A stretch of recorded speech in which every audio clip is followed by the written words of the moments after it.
So sunny spells here as well. But for many, Sunday's looking like a cloudier day, and there will be some showers affecting Western Scotland, North West England, North Wales and Northern Ireland at times.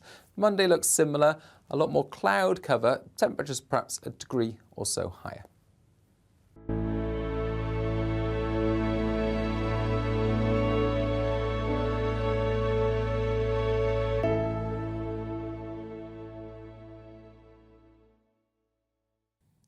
Good evening, everybody. I'm Patrick Christys. Well, make sure that you stay with me for the next 2 hours. We continue our coverage of the Queen's death, preparations for her funeral on Monday. David Beckham was among the thousands of people who attended the Queen's lying in state today. Reporter Mark White is at Buckingham Palace for us. He'll be giving us the very, very latest. King Charles has been in Wales today. We'll be joined by the leader of the Welsh Conservatives to discuss all of that.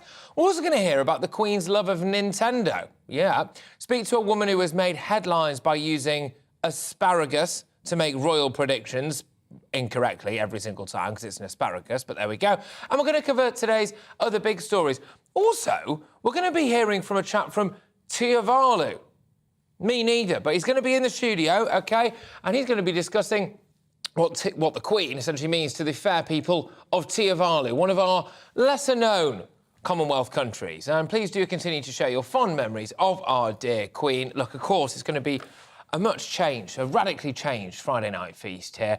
We are going to have, I suppose, a couple of more light-hearted moments along the way as well. Get in touch the usual way, gbviews at gbnews.uk. But first is your latest headlines with the wonderful Tatiana Sanchez.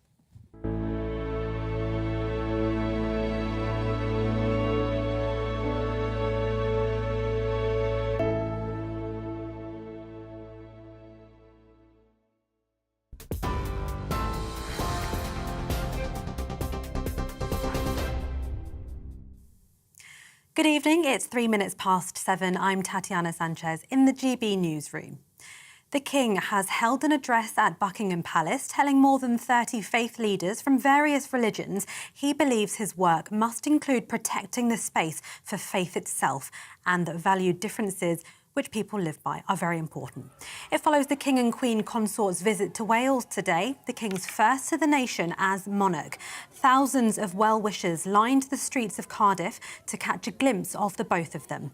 The trip is the final part of his tour of the four nations as King. At the Welsh Parliament, he received a motion of condolence and spoke of his mother's love for the country. Well, in just under 30 minutes' time, the King, the Princess Royal and Duke of York and the Earl of Wessex will hold a 15-minute vigil at the late Queen's coffin. It's expected 8 of the Queen's grandchildren will hold a vigil tomorrow, and GB News understands the Duke of Sussex will be permitted to wear his military uniform at the King's request. The Prince and Princess of Wales have met with Commonwealth troops at the Army Training Centre, Purbright. The troops have been deployed to assist in the Queen's funeral on Monday. The Royals met with senior representatives from Canada, Australia and New Zealand to thank them for their assistance. The queue for those waiting to pay their respects to Her Majesty has officially reopened after a government announcement that it had been paused earlier on. Well, these are live images inside Westminster Hall. The steady flow of people continues to move past the Queen lying in state. Southwark Park, which marked the end of the queue, had reached capacity this morning. The government is warning the wait time is now around 24 hours, with the queue nearly 5 miles long. In other news now, authorities in Ukraine investigating evidence of a mass grave near the eastern city of Izium say most of the people buried there are civilians. A warning some viewers may find the following images distressing. This city in the Kharkiv region has recently been liberated after 6 months of Russian occupation. The UN Human Rights Office is planning a trip to verify claims that at least 450 bodies are buried there. The Kremlin is denying targeting civilians or committing war crimes. But President Zelensky says an investigation is underway with international assistance and that there is evidence of Russian war crimes in those areas. Unfortunately, this looks like a bloody soap opera. After Bucha, we're seeing similar sights in deoccupied regions of our country. In Izium, we found 450 dead people buried. But there are others, separate burials of many people, tortured people, entire families in certain areas. TV online and DAB Plus radio. This is GB News. Now it's back to Patrick.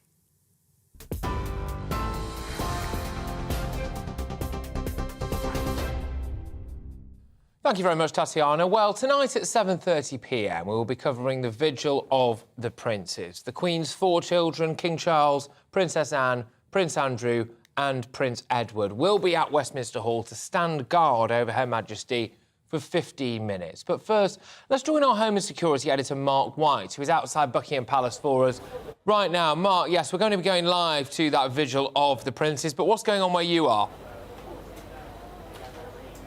Well, just now we just saw the Royal Princess Anne, her vehicle just heading into Buckingham Palace ahead of heading out to Westminster Hall to begin that vigil. Now, what we don't know is whether King Charles and the 2 brothers will also be heading to Buckingham Palace, and then them all processing together, if you like, in a motorcade to Westminster Hall. That would be a sight to behold if that happens, obviously, for the crowds who are gathered here at Buckingham Palace. So we'll keep you updated with that. But regardless, the Princess Royal will certainly head out of Buckingham Palace in the minutes ahead as we head towards 7:30 and the expected start of that vigil. It will be a deeply moving occasion because it will be an echo of what we saw at St Giles Cathedral in Edinburgh, when the King and his 2 brothers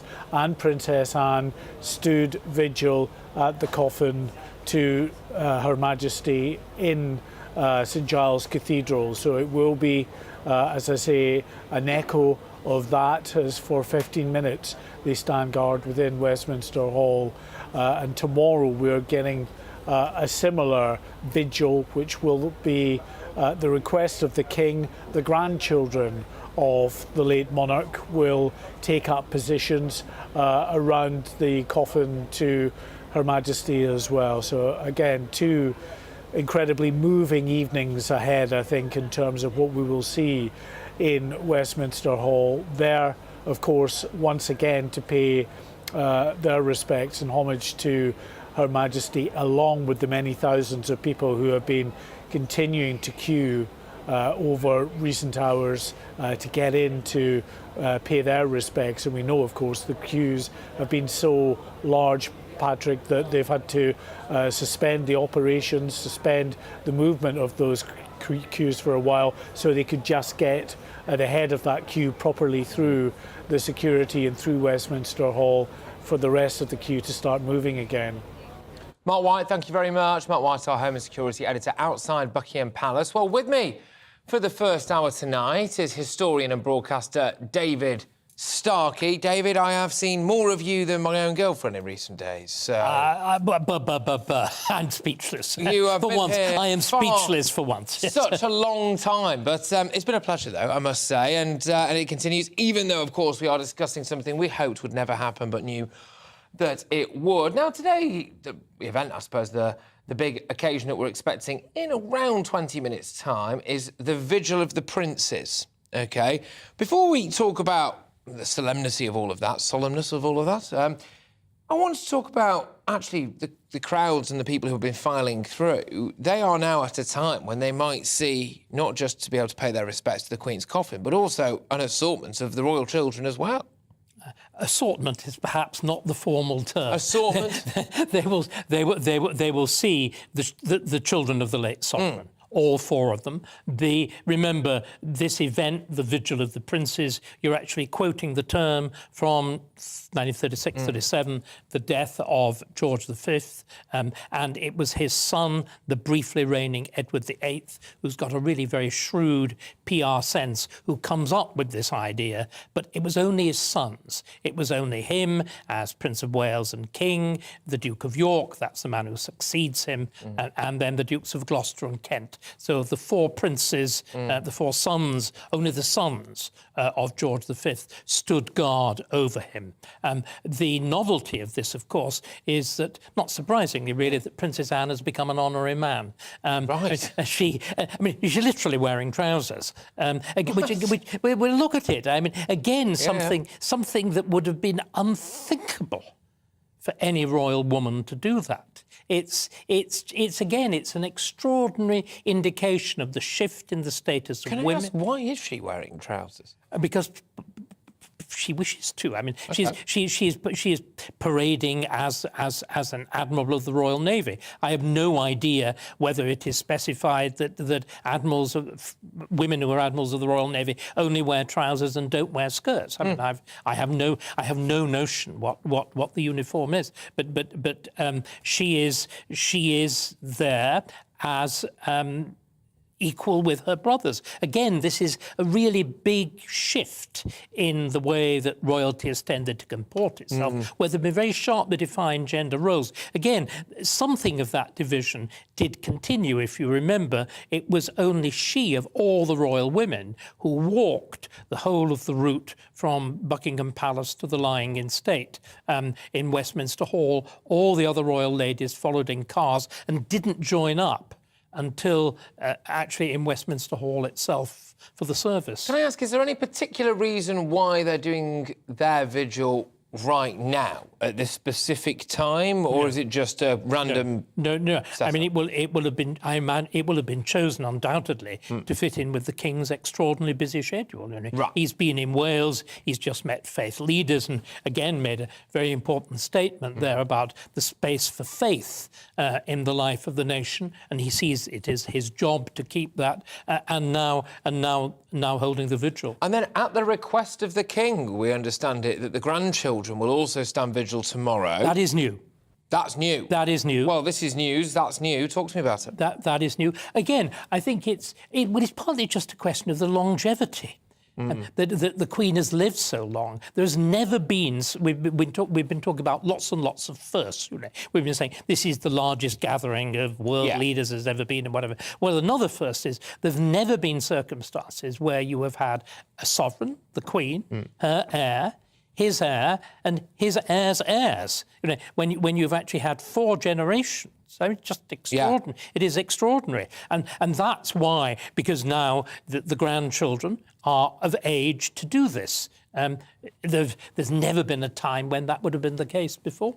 Absolutely. You mentioned as well the fact that this is potentially going to be the largest delegation of foreign leaders. No, it's not potentially, it is. Well, it is, but you also made the point earlier on that this is partly because there's more countries than there have ever been. Absolutely, that the dissolution of the colonial empires has led to an enormous proliferation in the number of states in the world.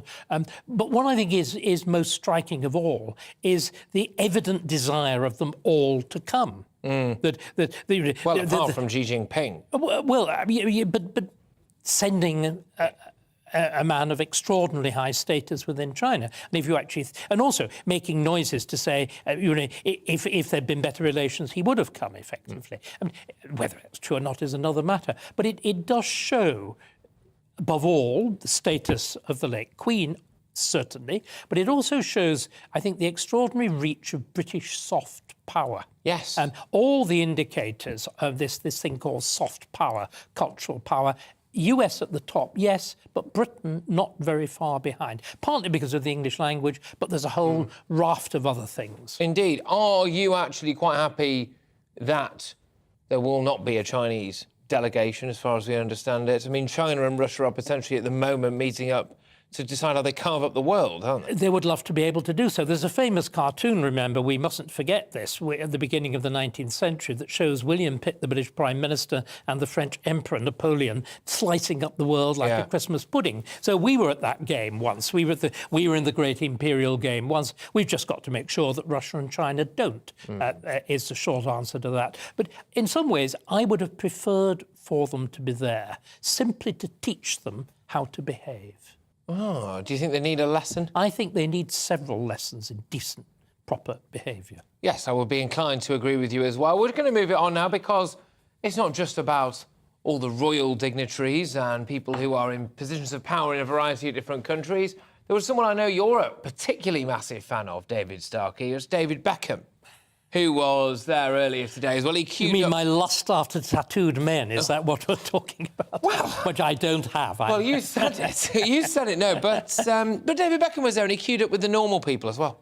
I mean, you can take it in two ways, can't you? One is that it was a remarkable gesture of humility and graciousness and feeling for the late monarch. The other is it's one of the best PR coups of all time. Yeah. And knowing Mr. Beckham, I will leave it to the judgment of the viewers as to which they think is, as it were, predominant. Yes, I couldn't help but wonder that myself. We are watching now pictures of David Beckham. He had a flat cap on for a while and then he took it off to pay his respects. So he was being a man of the people as well. Man of the people, a good English country gent. Having said that, though, I think we need a bit of credit for David, potentially, which is that he did, as we understand it, fly over, queued up from 2 o'clock in the morning. It's a very long PR event, if it is a PR event, must be said, but there we go.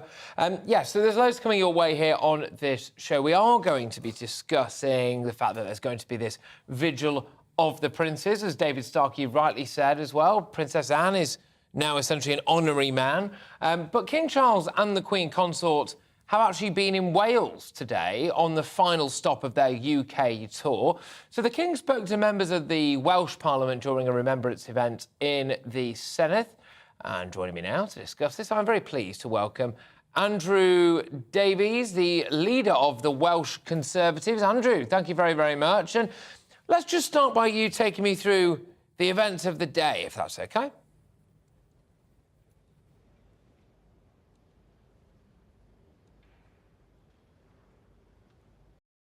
There was a service of remembrance and thanksgiving at Llandaff Cathedral, and then there was an address to the King from the Welsh Senedd, Welsh Parliament, and then the King went on to Cardiff Castle and met various organisations within the walls of Cardiff Castle, and the public at large congregated in the centre of Cardiff to greet the new King and Queen Consort. Our King's Welsh. Well, the day, as I said, was a very special day today, and I think everyone, from the smiles on people's faces, clearly showed that they appreciated the King coming to Cardiff and obviously engaging with people right across the city, and people had travelled far and wide from across the rest of Wales to obviously take part in today's special proceedings. Indeed, a special day. Does Wales feel loved by the former Prince of Wales, do you think? Very much so, because you just use his former title, the Prince of Wales, is very well known to the people of Wales via his various charitable roles and obviously the various visits he's undertaken. Don't forget, he was invested as Prince of Wales in 1969, so he served a very long time in that role, and the new King is very well known to the people of Wales. And I must say, I was quite surprised, pleasantly surprised by the sheer number of people who turned out. There were a lot of Union flags, a lot of Welsh flags, a lot of God Save the King. There was even a national anthem sung in honour of Camilla, supposedly, outside Cardiff Castle as well. So patriotism alive and well in Wales, and not just for their country itself, for the whole of the UK, Great Britain. Well, let's not forget today was marking two very special events. The first, obviously, was commemorating the service of Her Majesty, the late Her Majesty the Queen, with the service at Llandaff Cathedral. And the people of Wales, indeed, are immensely grateful for the 70 years that Her Majesty served on the throne, dedication to public service. But then it was also the first opportunity to see the new King and his Queen Consort. And I think you just highlighted the fact that the warmth of the reception and the warmth of welcome indicated people's appreciation of him coming to Cardiff today and addressing the people in Wales in our own tongue, the Welsh language, in the Welsh Parliament, something he obviously mastered when he was a young man in his time in Aberystwyth University. So all in all, a very, very good day here in Wales. Well, apparently, anyway, King Charles made secret donations to help his neighbouring villagers at his hideaway Welsh home. So apparently he paid for a defibrillator to be installed in a village hall. He also anonymously handed over gifts to the Christmas fair. Now, forgive me, I'm hoping you might be able to help me out here. I think the village might be called Midfai, and my Welsh pronunciation, unfortunately, is not as good as our new King's. And here's one I've got no chance with. the 90-acre Llynwermod estate, I believe, is that right, was bought by the Duchy of Cornwall for about £1.2 million. So he's trying to ingratiate himself within the Welsh community, isn't he? Well, as I said, and your Welsh is very good, in fairness to you. Llandovery would be the nearest principal town that people from other parts of Wales might be more familiar with. But each year, the Prince of Wales, as he was before he obviously became king, would undertake a tour of Wales in the summer months and host various receptions at his home in West Wales. And as I said, he has been a leader of many of the charitable causes and a great benefactor of charitable causes across the length and breadth of Wales. The Prince's Trust is a very good example of that, which undertakes huge amount of good work with young people. And looking at the way the people of Wales opened their arms to him today in his new role as king, that warmth, that love and appreciation, I'm sure will continue into the future. I've got to say, Andrew, I feel a bit sorry for King Charles, which is that he's had to bear the brunt of meeting Nicola Sturgeon and Mark Drakeford within the space of just a couple of days. Did you get any time with him? Yes, I had the pleasure of meeting him. I would normally take up the political opportunity you've just opened as a goal there for me, but given we are in a period of national mourning, I don't think it would be appropriate to maybe have that opportunity to have a political shot at either one of our First Ministers, either in Scotland or Wales. But it was a real privilege, along with many other individuals, both from the public at large and also from across Wales, to meet the Prince of Wales and indeed the Queen Consort today. Well, I must say, I think you handled that with dignity and aplomb, Andrew. Thank you very much. Andrew Davies there, the leader of the Welsh Conservatives, discussing the order of events of the day. David Starkey is still with me in the studio. We can't get rid of him. We've asked him to leave. He's still here. David, look... I am very tempted to get up and leave you to flounder alone. Please don't. Leave you flounder alone. Good grief, I don't know what we'll end up talking about if you go. No. But seriously, though, the King Charles... Initially, I don't know, I was listening to various different radio sources and reading bits and bobs in the papers about how, he didn't actually spend that much time in Wales. I mean, he can't be everywhere all at once, can he?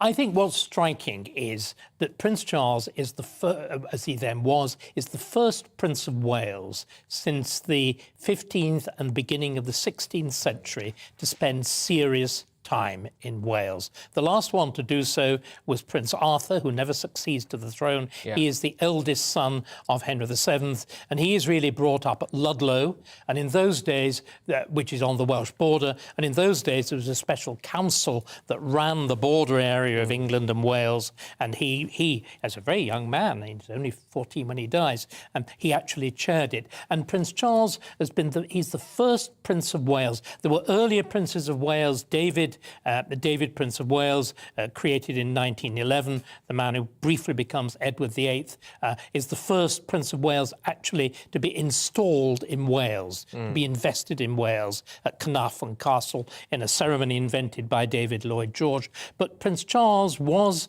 the first prince to take the role of Wales seriously, to take the role of the princedom seriously, to learn Welsh, to spend significant time there, to buy a home there, to try and understand the people, and to try and act as an ambassador, as an encourager, as somebody profoundly interested in Welsh culture, in food. I mean, his home there is a remarkable, as all his homes are, is a testimony to local crafts, to local traditions and local architecture. Indeed, I suppose incorporating, no matter where his different properties are, the very best of British, wherever that may be. And just on the best of British now, as we await, by the way, the beginning and the travelling there of the Vigil of the Princes, we'll be bringing you that very, very shortly anyway, within potentially about 5 or so minutes, actually, right here on GB News. In terms of the best of British, one thing that we do better than any country in the world is queue,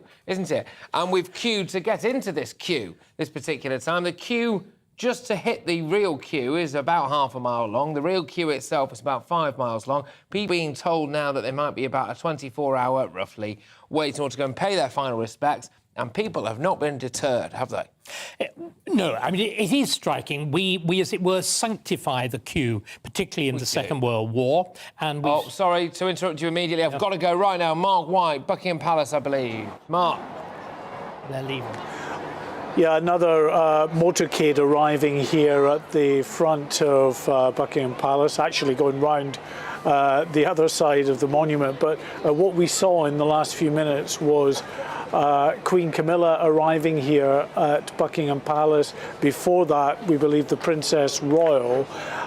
So to be honest, we're not quite sure whether the King is going to arrive here and then they assemble at Buckingham Palace and make their way to Westminster Hall. It would certainly make sense as a spectacle, but it may be that the King goes straight from Clarence House, which is of course a bit nearer. Now, we're seeing some movement of the special escort group at the gates of Buckingham Palace at the moment. They are open, the crowds are there. The special escort group motorcyclists you'll have seen just coming out here. They don't have their lights on, so that may indicate that they're heading off to pick up another vehicle to take back down to the palace itself. As I say, it's so busy down here. There's plenty for people to come and see, regardless of the occasion that's taking place actually at Westminster Hall itself. So we'll keep you up to speed with what's happening here, Patrick, but I say a lot of movement around here, and we're still not sure whether the King will come here first and then make the journey to Westminster Hall from here or from Clarence House. Mark White, thank you very much. Mark White there, our Home and Security editor outside Buckingham Palace. At some point in the near future, expect me to interrupt David Starkey again as I get a shout in my ear to say, quick, there's movement, but we'll bring you the latest on that, as we do expect anyway. The vigil of the princes to begin in Westminster Hall roughly about 7:30, so in about 3 minutes' time, although we'll have to wait and see. David Starkey, sorry I interrupted you. Historian David Starkey joins me throughout. You're talking about the sanctity of the British queue. Yeah, it's the Second World War, rationing. I remember as a boy, you queued for the coupons that enable you to buy things when you had to queue all over again for them. And of course, the National Health Service begins with queuing. I remember I was born with club feet and needed a lot of surgery when I was a lad. Sure. And I remember turning up at 9 o'clock to see the specialist, and everybody had a 9 o'clock appointment, and you just waited at his convenience until 5 o'clock in the afternoon. Oh. So we all got into very good training and practice, but these are different queues. Yes. These are queues where people, and we had Michelle who'd been down there talking about it in the previous hour. These are people, do you know what, they're enjoying it because it's a social experience. And it's, and of course you've got the added bonus that you might actually be walking behind or beside David Beckham. Wow. I imagine that his presence represents at least another couple of 100,000 joining the end of the queue. So it's this extraordinary business of it's a kind of almost a fairground atmosphere in the queue, which then turns on a pin's head into the solemnity of Westminster Hall, and as we can see now, Yes, there is. Can we close in? There is some movement. We'll try to zoom in a little bit for David Starkey. There we go. And we've still got the regular detachment of the guards there, standing to attention with their arms reversed. In other words, the famous halberds of the yeomen of the guard, that's battle axes on a spike, are inverted. Can I ask you something, David? Yeah. Just to interrupt. Now, I have wanted to ask this for a number of days now, really, is if somebody were to just approach, do they actually step in or are they there ceremonially? Do you know? I have no idea, and I have no idea who is there, as it were, with business weapons, which I'm sure there will be some people. But you know what? If need be, sure. the halberd of a yeoman of the guard could do very serious damage. I would imagine, just while we're talking about this, actually, and we are, if you're listening to us on radio, I'll describe the scene. That is Westminster Hall, the Queen's coffin. There, we're expecting the vigil of the princes to begin in a matter of moments, frankly, and David Starkey, who's with me, will talk us through all of that as and when it happens. But just a word for the young men who carried our dear Queen's coffin to that plinth where it is now. I mean, they did an incredible, impeccable job under deeply emotional circumstances, didn't they? They did, and I gather they are often chosen at short notice to do it. Really? Of course, whole groups of them will have practiced. We saw, we actually filmed and were broadcast on GB News. We saw those early morning rehearsals in which there was a mock coffin on the real gun carriage, and they were perfecting it's a very heavy object because it's lined in lead. They were perfecting carrying it, moving it, and of course moving it with dignity. And they have to go up and down steps. Look at the number of steps. I just thought it was at the number of steps incredible there are there. The way they managed and again, to get it into the hearse and out of the hearse and onto the gun carriage and off the gun carriage.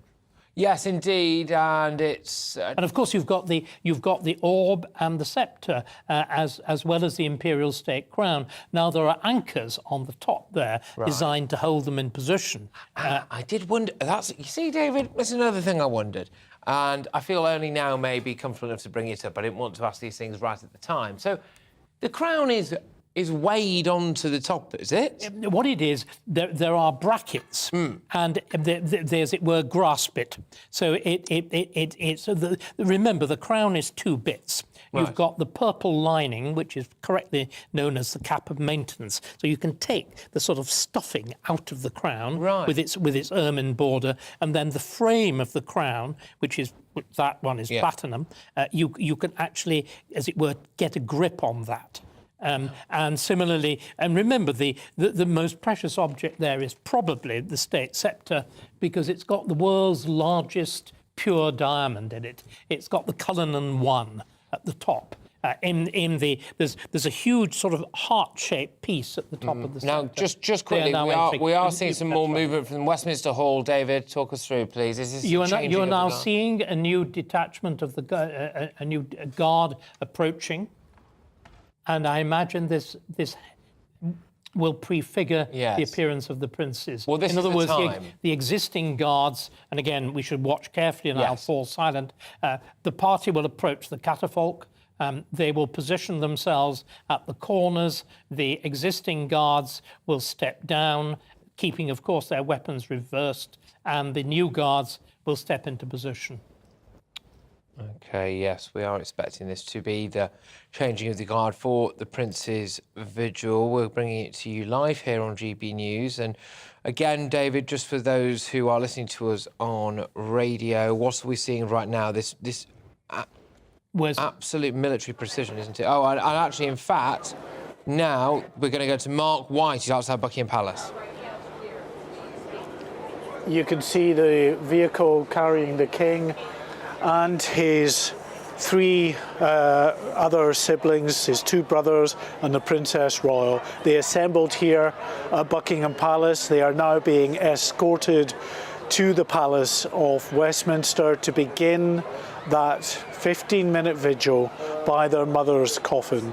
The special escort group taking them up now towards Parliament Square, where they will head down into the Parliament itself and then into Westminster Hall, where probably in the next 15-minute session they will enter that hall to stand vigil at the coffin.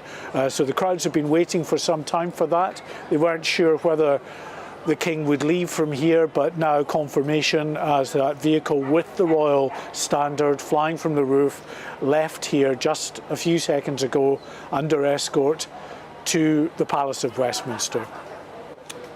Mark White, thank you very much. Mark White, they're outside Buckingham Palace, our home and security editors. So in just a matter of moments, really, we are expecting, therefore, David, to see exactly who enter Westminster Hall? Well, it will be the four children of the late sovereign. So it will be the king, it will be the Duke of York, we gather, in uniform. It will be the Earl of Wessex, also in uniform, and it will be Princess Anne in her uniform. And they will take up stations at the corners of the catafalque. Yeah, indeed. And people, eagle-eared viewers and listeners will be able to just hear some events taking place inside there. Now, it's strange, isn't it? Because even in this quotes-unquote silence, there's just a little bit of a hum, potentially a hum of anticipation. And there's people, David, who've queued for hours and hours and hours, potentially around 20 hours, some of them, just ordinary members of the public, on what was already going to be such a significant event in their lives, to see our longest reigning monarch lying in state, will now also be about to see King Charles and the Queen's other children as well enter, won't they? They will. And one of the sounds you were hearing, of course, was the sound of spurs from the lifeguards, and that echoing I know from having filmed in that hall, it has the most extraordinary acoustic, tiniest sound. They're now coming. The royal party is now coming into New Palace Yard. They're drawing up at the great doors. And are they going to enter through those doors directly? Wow. We're now seeing, we've got this wonderful view. All those of you who are actually watching, you'll see the great hammer beam roof that's constructed in the late 14th century, the widest span in Europe at that point, and for many, many hundreds of years afterwards. Some mystery as to whether or not, or where, I should say, or the princes and princess are going to actually enter from. What I'm trying to work out is whether we saw the guard coming down from the dais, from the St Stephen's side of the Great Hall. Well, it's unprecedented, isn't it, David? So we're not going to be able to know until it's actually happening, are we? I suppose. No. It's not. No. The vigil of the princes has happened back in the 1930s, but this. They're clearly inventing ceremony as they go along. This is it, yeah. As so often happens.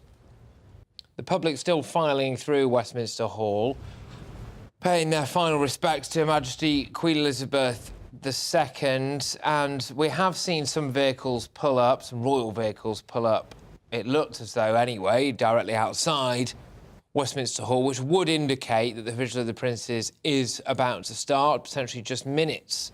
Now, here we have this magnificent view of the wreath of flowers, including the herbs from the gardens of the Queen's favourite residences. You can see the imperial state crown. That's the crown that's made for Victoria and remade for George V. It always gave him a headache, poor man. Uneasy lies the head that wears a crown. And then the orb with, again, its cross on top. And the great masses of the sceptre. Potentially a moment as we wait for King Charles to enter, to reflect on the day that he's actually had in Wales, addressing the Senate there, then at Cardiff Castle, and then he met faith leaders, then he was back down again, wasn't he, on a helicopter to Buckingham Palace. Now here he is. I mean, this is just a little snapshot of the kind of duty and the service and the work, albeit an exceptional amount, that our king now is going to have to. And it is also a reflection of his extraordinary stamina. I mean, I think that he has deliberately begun the reign at a cracking pace. I mean, this is the thing that strikes me. Yeah. And this is unique, remember. This sequence of events, the royal progress within the British Isles, has never happened before. The first thing that the Queen and Prince Philip did when the Queen succeeded, of course, was to go on a tour of the Commonwealth and Empire. And it's very striking. It's a testimony to the changed political structure, the extent of devolution, the separate national senses of the component nations of the United Kingdom, and above all, the central role of the monarchy as the key unifier of the United Kingdom. And I think there's a conscious sense now of expectation. Anticipation, isn't there? We are waiting. Just seconds away, potentially, from the Vigil of the Princes really starting here. Yes, there really is a sense of anticipation. And King Charles, as well, has been very, very willing, it would seem, to greet the public, to touch the public as well so far.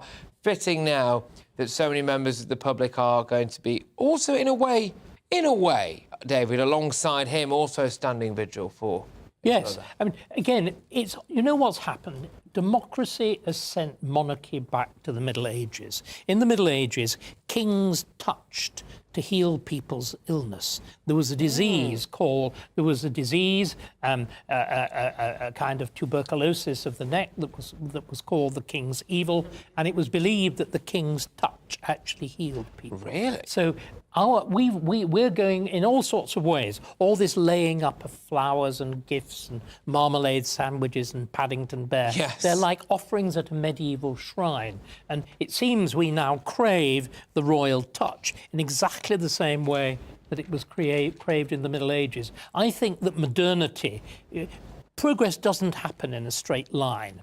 And I think that this world that we're in now, in which we live in a world of constant miracle, how many people actually understand how a mobile phone works? Well, For most people, it is as miraculous as a miracle by a medieval saint. And I think we're in a world with that framing it with the social media and the incomprehensibility of computers, and yet the fact that they're central to our everyday life. I think that's framing a new attitude to celebrity, a new attitude to monarchy. As somebody who has been glued now to images of Westminster Hall for a very, very long time, a couple of days at least, it does seem more full than it has seemed before. Clearly, people there must now be aware that they are potentially just moments away from witnessing the vigil of the princes, as we expect the Queen's children to gather around. Parliamentary workers and MPs as well have just started to actually gather. There is a, would you call it a viewing gallery, David? Somewhat, I suppose it is, really. Well, it's being used for at the minute. There are all sorts of structures within the hall. Remember, the hall itself has been built and rebuilt. Yeah. Originally, where now you enter from the St Stephen's entrance to the Commons, that was a separate dais with huge windows behind it. It's been constantly rebuilt. Some people have previously complained about the ease with which MPs, and indeed I believe it's 4 additional tickets, essentially, if you want to call them that, 4 passes that MPs have been given so that they can skip the queue. Personally, David, I don't care about that for a couple of reasons. Firstly, the more people that get to see and pay their respects to our late Queen, the better. Secondly, you can't have it both ways. You want people to be able to get on with the business of running the country and whatever they have to do with that. Except Parliament isn't even in session. Parliament isn't in session, but they've got their offices there, you know. And I'm sure they're all busily at work. Let's face it, though, the reason is different. The reason is, as the King said in his splendid speech on the evening before his accession council, we are a parliamentary monarchy. Members of Parliament and of the House of Lords are representatives. They're the representatives in a different way from the King of the whole nation. There's the wonderful, wonderful phrase of the judges in the Middle Ages, when there were stroppy people like you who said, we are not going to pay taxes because we weren't in Parliament to vote for it. Do you know what the judges said? Everybody in England is present in Parliament, either in person or by his representative. So what is decided by all binds all. I did have a year, actually, where I decided not to pay my taxes, and it turns out I'm still paying that off. So it's a little bit close to home, that for me, David Starkey, but thank you very, very much. But step by step now, the journey to Her Majesty's final resting place, and she's going to be laid there with, of course, Philip. This is as we await, by the way, ladies and gentlemen, if you're just joining us, we await the vigil of the princes to take place in Westminster Hall. Frankly, can now, I've said this a few times, but can only be minutes away now, surely, if that. But this is the procession. The procession is going to form at 3 p.m. This is for the Queen's funeral from the fringes of Windsor, Shaw Farm Gate and Albert Road, and we're going to see that progress throughout the procession. A long walk to Windsor Castle as well, down the long walk to Windsor Castle. And it's interesting as well, she'll be laid in the royal vault, Dave. No, she'll be laid. She will be laid in the family vault, which is under the George VI chapel. Well, I tell you what, you should be writing these newspapers, David. And what will happen is Prince Philip body, or rather his coffin, will be removed from the royal vault where it's been lying since his death, so that it can repose next to her in the George VI chapel, where the Queen will lie alongside her father, King George VI, her mother, whom we call Queen Elizabeth, the Queen Mother, and the ashes of her sister, Princess Margaret. And the chapel is on the north side of St George's Chapel, which, by the way, I'm afraid there was another error in our actual news, is not next to Windsor Castle, but is in the dominant feature of the lower ward of Windsor Castle. Right. And I think we are very, very nearly at the vigil of the princes. Now, they're running late, which is extraordinary. Well, this is the thing. So if you are, again, just joining us, we were told that this will be taking place, well, frankly, bang on past Pretty much. It's now. Now look, nearly somebody's 2:45. back was somebody formally bowing. Yes, people are formally bowing. Just describe what you can see there at the moment in Westminster Hall, David, as we await the arrival of the we can see a corner of the catafalque. We were there looking at a yeoman of the guard. We have officers of both the foot guards and of the mounted guards. They're the ones in the magnificent plumed helmets. They too are standing with bowed heads. Their arms are reversed. That means that either the point of the lance or the barrel of the gun or whatever it be is pointing downwards, which is the standard symbol of mourning. They've got mourning armbands on the left arm. They've got black armbands. And it looks to me as though somebody is going to make a call for attention. And we're looking at the cross, which is also there, along with the four huge candlesticks and the burning candles at each corner of the catafalque. Can I ask what significance the colour purple has? Colour purple is the royal colour. It goes back to the Roman emperors. It's named after a particular mollusk. A mollusk? And an extract from it produces this purple dye.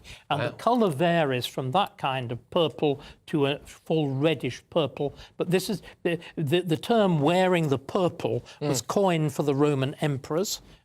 It was exclusive to them. And then what happens is it starts to be worn, particularly by high officials, but especially it becomes appropriate for kings when kings too start to call themselves emperors. If you look at the Queen's crown, as you were unwise enough to get me off on one of these rambles. No, I must say I'm enjoying it. I'm learning. If you look at the Queen's crown, you'll see that there are two arches going over the top of it. If you look at the early medieval English crown, there's just a single band going round of the diadem. And then when you get England conquering France with Henry V at the beginning of the 15th century, England becomes an empire. Henry V assumes imperial state, and Henry VIII actually proclaims himself England an empire. OK, we just heard some more banging on the floor there, David. Sounds as though they're standing to attention. They are standing to attention, and they're entering from the side. They're entering now from the side.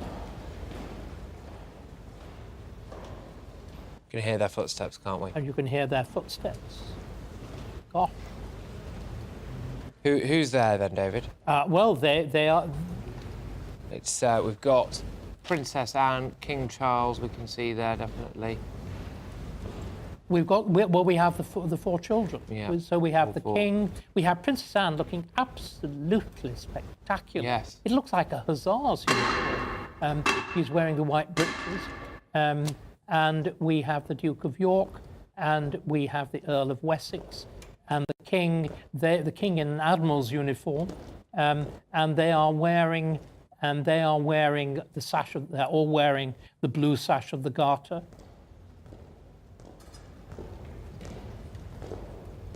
Members of the public around there just bowing their heads.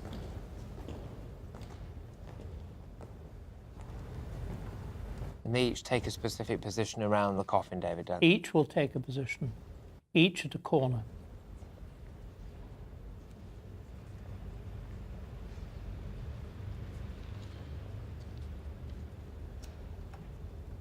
The public, you observe, have been held back.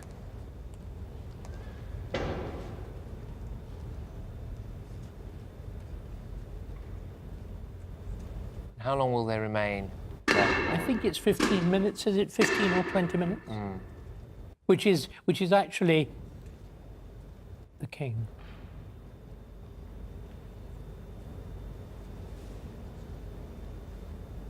And they're approaching the coffin, aren't they? Climbing up the steps? Up towards the catafalque itself. It rests on a dais. They're now turning with their backs to it after having bowed their heads.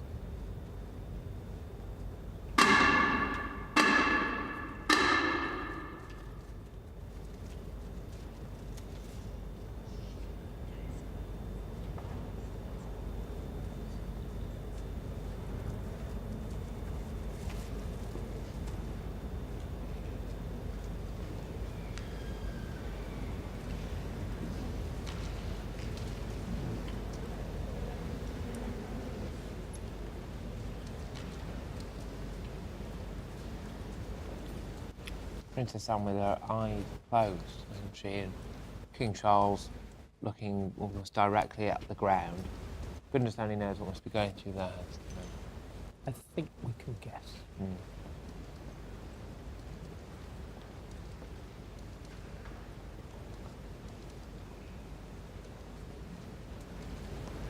Someone has just crossed themselves.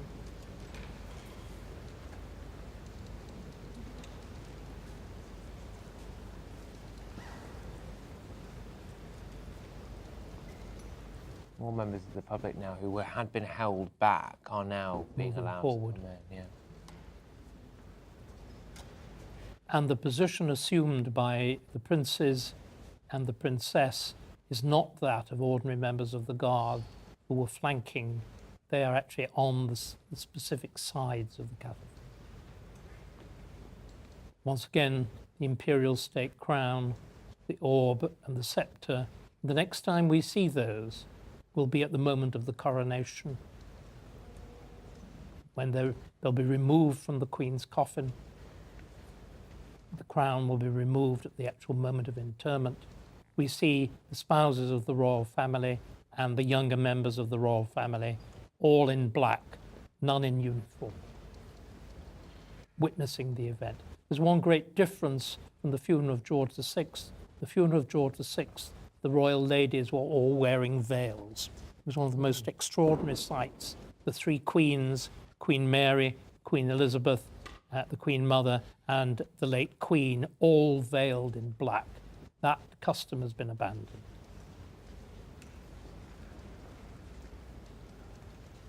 Even the children are present, aren't they? Very Even young, the very young. younger members of the royal family. The entire family, as far as I can see, is present.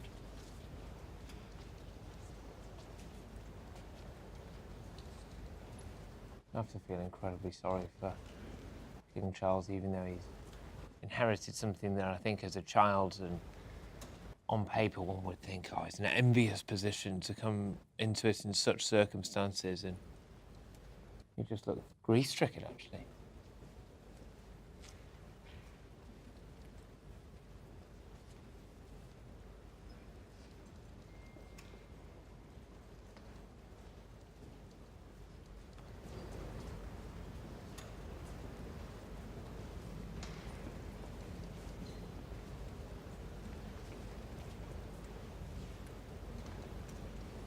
Crowd still filing around Her Majesty's coffin.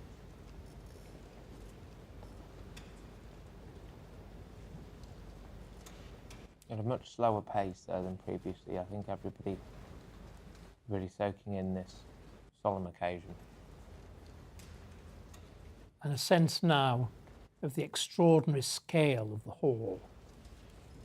And these four figures at the centre, surrounding the coffin of their mother and their queen.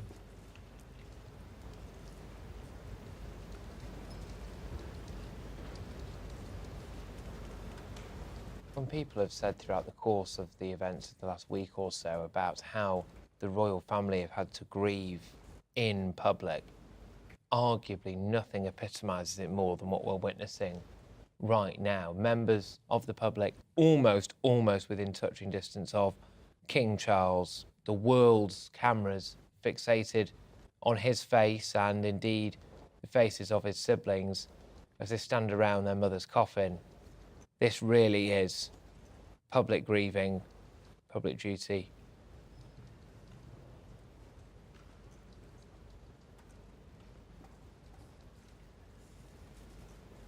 A king stands upon a stage.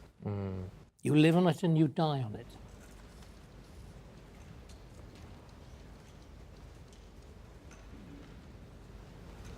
If you're just joining us now, this is the Prince's Vigil for Her Majesty Queen Elizabeth II taking place in Westminster Hall.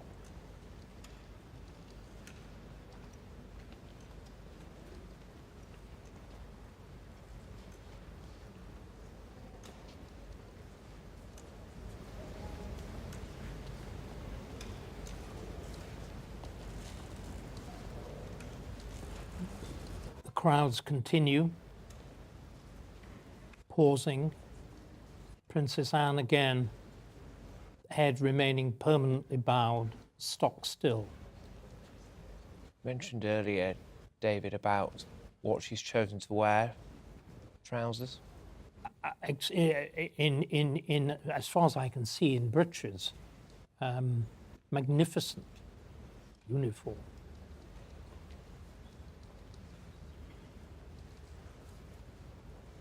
Wore a spectacle.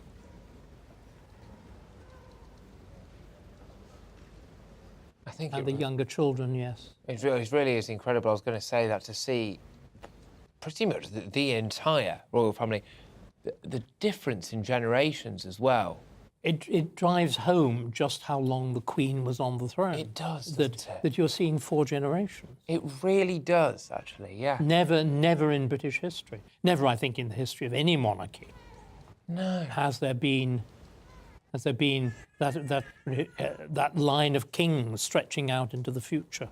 It's actually incredible. It really is awe-inspiring, more or less, isn't it, to see what you've just said there, the longevity of Queen Elizabeth II's reign, just so visible, all in one place at the same time, and at the same time, the success of it embodied by the ring of the public.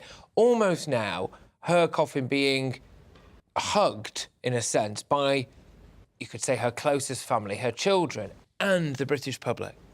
Yes, it's lying in the heart of Westminster, the heart of monarchy itself, and I suppose, dare I be sentimental, the heart of the people. Mm.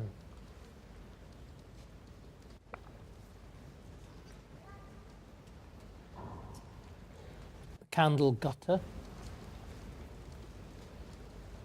and the wonderful colours of the royal standard. It's this great space of stone and bare aged wood, and the flags of the floor, and then these vivid splashes of colour, of red, of purple, of the red and the blue of the uniforms, and the white plumes, the extraordinary. It's both a harmony and a clash. It's like the mood of mingled sorrow and celebration. And exactly that mood, actually, David, and we've been seeing all day people at the start of their queues, that epic journey, almost a pilgrimage, really, to see Her Majesty lying in state and people coming out the other side of it. A bizarre mixture, in a sense, of camaraderie, joy, and, of course, at the very heart of it, sorrow and loss. So many people crossing themselves.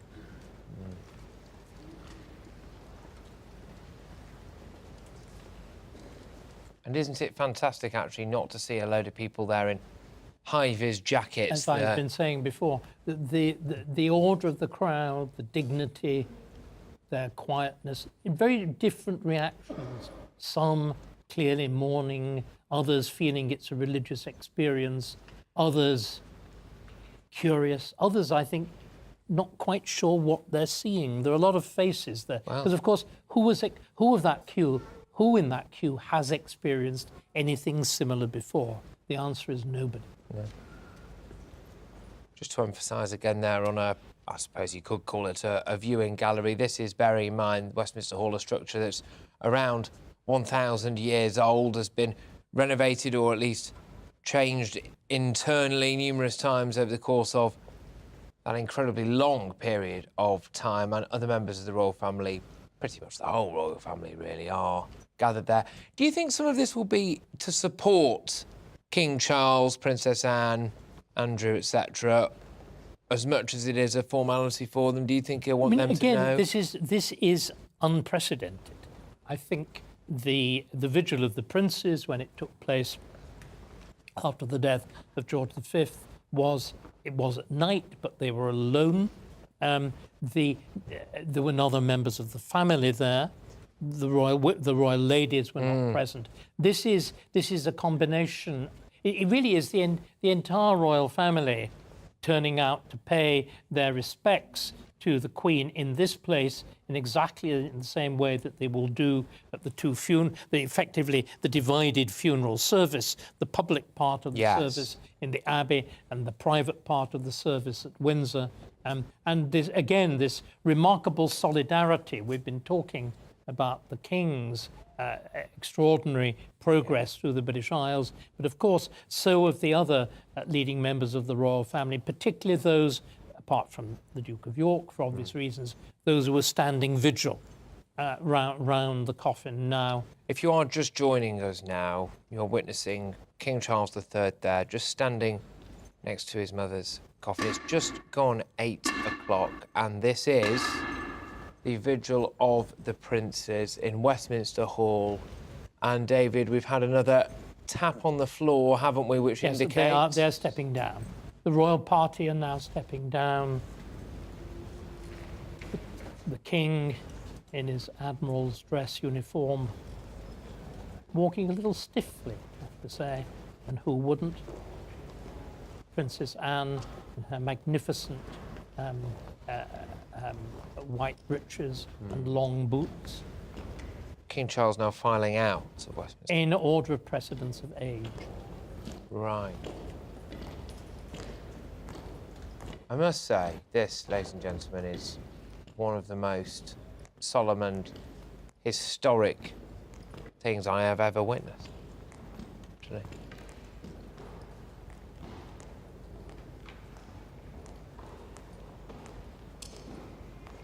And they leave up the steps of Westminster Hall inside, don't they? They're going into, I can never remember its name, but it's the chamber at the side where parliamentary special debates take place. Isn't it amazing, the public that have been stood in there, gently filing through, just watching now as the Queen's children exit Westminster Hall, having stood vigil for their mother for around 15, 20 minutes there. Again, this wonderful view of the great roof, and the guttering candle, and the Lion of England crowned. David, thank you very much for discussing with us the order of events there on what was an incredibly, incredibly historic event. We are bringing you live images now from inside Westminster Hall, where the Vigil of the Princes has just taken place. Really an incredibly historic experience. I'm just going to send you over now. We'll be back shortly, but I'm just going to send you over now to Tatiana Sanchez with our latest news headlines on what is an exceptional day, another exceptional day in British history.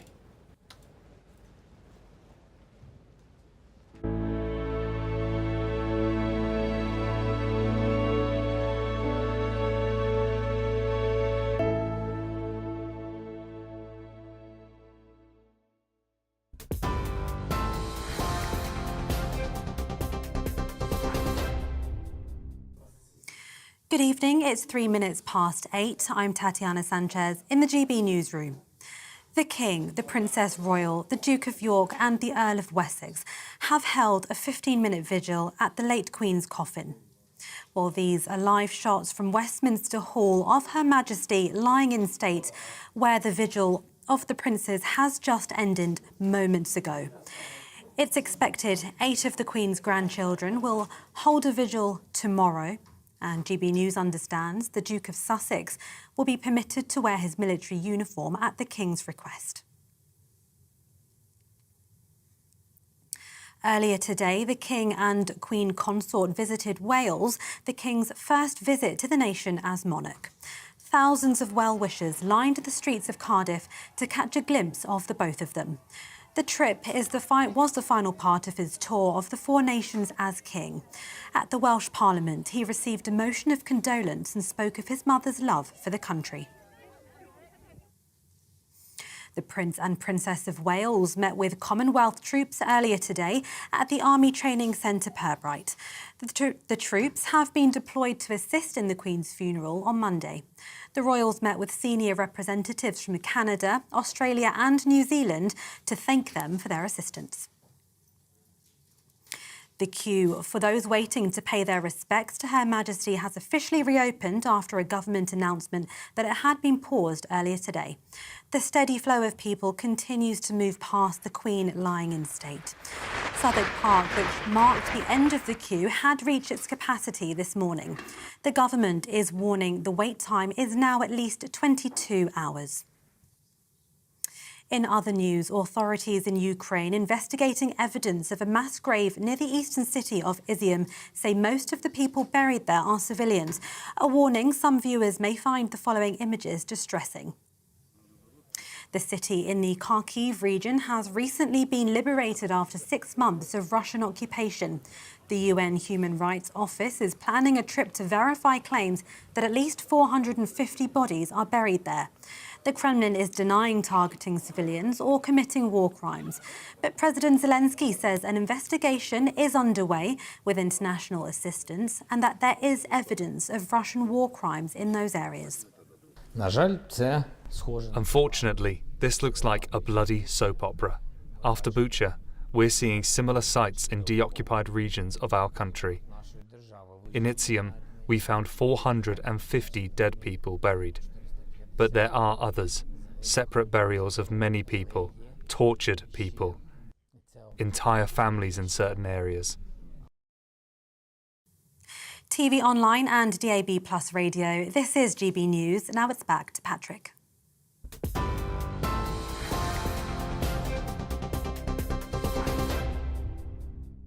Yes, welcome back, everybody. Now, we just watched the very extremely moving vigil of the princes live from Westminster Hall right here on GB News. And we do want to hear from you. What did you make of that watching at home, listening on your radio? GB Views at gbnews.uk. In case you hadn't noticed, for obvious reasons, this is a very different version of Friday Night Feast today, and I think it's only fitting. But joining me for our second hour tonight, someone who has been queuing this week to pay his respects to the Queen. It's the broadcaster and columnist Ryan Mark Parsons. Ryan Mark, thank you very, very much for joining me. Now, you, I believe, were actually next to David Beckham in the queue today. Is that right? I wish. No, you were not? I went the day before. You went the day before? And then the day before that. And then the day before that? No? OK, fair enough. You weren't quite next to David Beckham then, I take it. No. But you could maybe guess his aura, I suppose, in a sense. But what was it actually like to be in that queue? Well, it was quite something. I queued up for the first time 5 hours. Yeah. And then the second time I went, it was another like 5 or 6 hours. But it was great coming together. And the first time I went to learn, I met someone from Yorkshire, someone from Birmingham, and didn't know them at all. They were sharing food, we were talking, and it was just so nice that even after her death, Her Majesty is still bringing all parts of the country together. So it was something that I will never forget. No, and it must have been deeply emotional. What was it like? OK, so you've got this big queue, you're in there for ages, and there's that sense of camaraderie, and then you're in Westminster Hall. Yeah, it almost happens quite suddenly. You go through security, it's airport security to get into Westminster Hall, and then there's a smaller queue to get into the actual hall, and then you see it, and you're in the room for about, I'd say, 10, 15 minutes, and it's a lot to take in at once. Obviously, I saw the images before, and to actually see it with my own eyes was quite surreal and very moving. Yeah, no, indeed.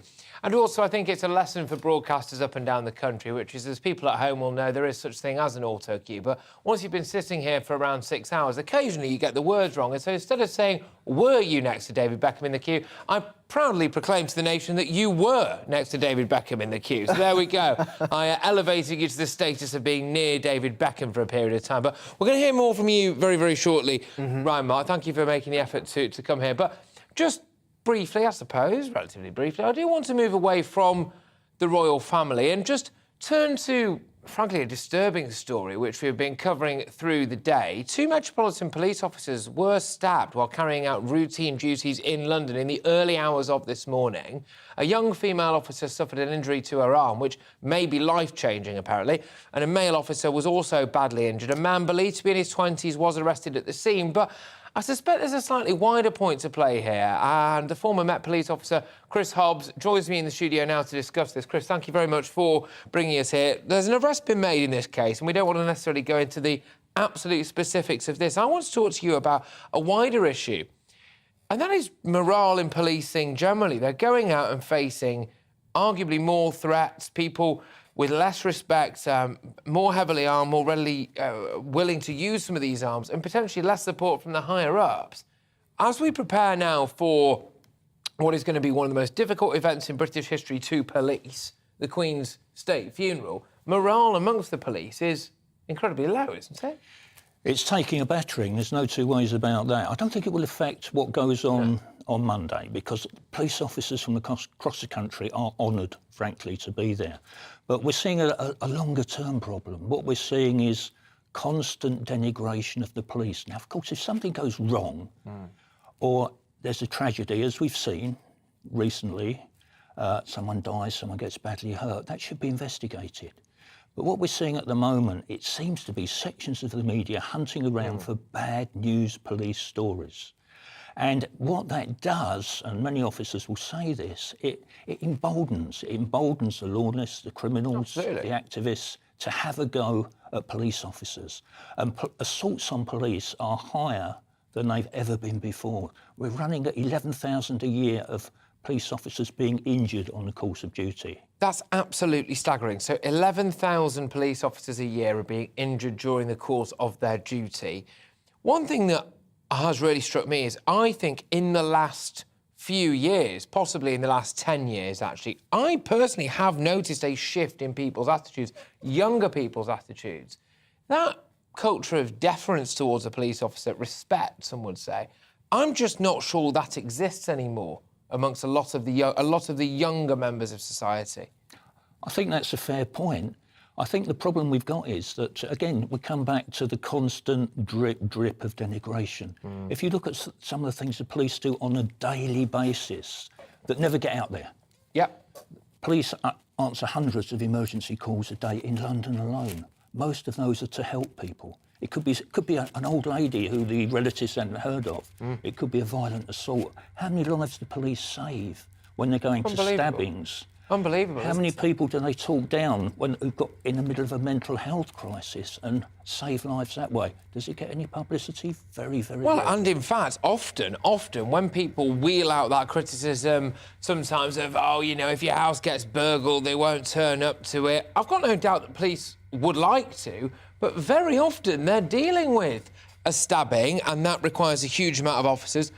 A lot of mental health care goes on. One could argue maybe there's a call for introducing a specialist rapid response mental health service, you know, that can maybe take a bit of that pressure off the police, a lot of that pressure off the police. But that is, you know, a huge, huge issue, isn't it? But you believe the media does tend to drip feed, certain elements of the media can drip feed negative stories about the police. Social media, I think, doesn't help as well. And what about some of these movements that we've seen, defund the police?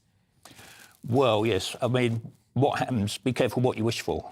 Yeah. At the end of the day. What they're wishing for is anarchy and lawlessness, isn't it? Well, we've already got a situation, haven't we, with that officer being suspended and armed police uttering again, possibly saying we may, and they're all volunteers, but even police drivers are volunteers. If everyone handed in their tickets to say this isn't for me, then we really would be in trouble, and that thin blue line would crack wide open. So morale is a problem, and heaven forbid that we lose our armed officers patrolling those streets, because they do a fantastic job. But occasionally there is controversy. Well, of course there is, but there are procedures in place to deal with them. And, you know, there are rotten apples in every single walk of life, in every single industry, in every single office. There's no doubt about that. And so, yes, unfortunately, the same will apply occasionally to the police force. That's just part of human nature. I want to know from your unique perspective, though, when it comes to the support from the higher-ups, if you're called to, you know, a very tricky incident where, frankly, at times a life and death decision may have to be made, but certainly in the case of the armed police, and you've got your finger on the trigger, or you're even running towards someone wielding a knife, whether to use your taser or whatever it may be, you need to have the confidence that you're going to have the backing of your higher-ups before you make that decision, surely. Does that exist at the minute? It depends which boss you're looking at. I think the jury is still very much out on the new commissioner. Oh, really? Why? Well, again, reportedly, he made comments just after the first day of mourning about officers being not focused or not, what would be the word, not professional. Right. Distracted was the word he used. I was up there on the first day, And I thought the police were quite outstanding. They bonded with the crowd instantly. So that's a bit of a concern. And the suspension of the officer. It seems... Just describe this now. Just for the sake, before you go on more about that, just a couple of bits and bobs on that. So this is, I believe you're referencing the shooting of Chris Cabba, who was, as far as we're aware, an unarmed man who happens to be black, in a, police interaction, obviously a fatal police interaction. The officer involved with that, and it's important to stress that we do not know all of the details because there is an ongoing investigation, right, has been suspended. Other armed police are saying that they are not happy with that suspension. Is that correct? There is talk of them actually saying that we're going to hand back our authorisations. This happened in 2004 when a guy called Harry Stanley was shot dead by police. OK. And the commissioner had to rush down to the base to say, please, lads, don't do this. And he gave certain assurances and the threat was averted. But the armed officers actually sat in and said, we'll go out, we're not taking our guns with us. We don't really want that situation. It could really put people in peril. Of course, other police officers, but the other police officers, I think, would probably support that action. Hopefully, the new commissioner will avert it because that's something we don't need at this moment in time. Just very lastly, Chris, before we move on from this, I appreciate that there is a big country out there outside of London. Indeed, I'm myself from the north. However, when people see violent crime stats going up, often that's London-centric, right? And the Met Police, therefore, cops it a lot, for want of a better phrase. And Sadiq Khan, the Mayor of London, well, I mean, essentially, some could argue, ousted Cressida Dick. Well, I suppose, is he maybe to blame, in your view, for the changing public attitude towards Metropolitan Police officers, potentially encouraging a lack of respect?